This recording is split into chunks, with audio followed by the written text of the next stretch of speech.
अच्छा जदि मु आपण को पचारे पुलिस रो काम कौन तो तुम्हें माने मते कौन कहब कि पुलिस चोर धरे आउ अन्याय को विरोध करे आउ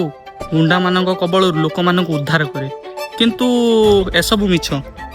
कहीं ना आपण मानक मु गोटाए वीडियो देखी जो थे कि एठी पुलिस निजे गुंडा साजी आ लोक मान खराब भाषा रे गाली गुलज करुच्ची। तो चलतु आपण मैंने प्रथम यही वीडियो देखु सर आपन टिके ए गाड़ी नियंतु आसिले सर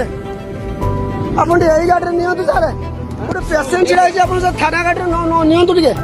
तुम्हारा वीडियो का आज्ञा करिनि आपन एते पर्यंत पहुंचे जंती पेशेंट को लौनाती आपन एते पर्यंत लौनाती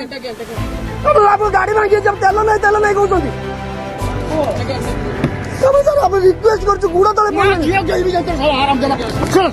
बस कागो पसा कौन आपण मैंने देखले तो किभली भाबे गोटे लोकटे रास्ता कड़े पड़ी आ छटपट होउछि आ गोटे लोकटे मध्य रिक्वेस्ट करुछि कि आम्बुलांस एपर्यंत आसी पारुनी आपण मैंने टिके पुलिस भैन रे पकई नहीं जातु किंतु ए पुलिस बाबू जन कौन कहते कि गाड़ी रे तेल ना आउ जिते नेता मंत्री को धरी गाड़ी रे बुलाऊच से तेल ना आ जिते निज फैमिली को धरी टूर रे जाऊच कौन से तेल ना उल्टी साहाଯ୍ୟ करिया बदल रे कौन ना गाड़ी दौच तो तुम भाया किछिटा पुलिस मानक पई पूरा पुलिस डिपार्टमेंट बदनाम हो। तो सरकार को मोर गोटाए अनुरोध कि एभली पुलिस वाला को जल्दी सस्पेंड करा जाऊ आ दरकार पड़िले एमानकु जेल रे रखा जाऊ।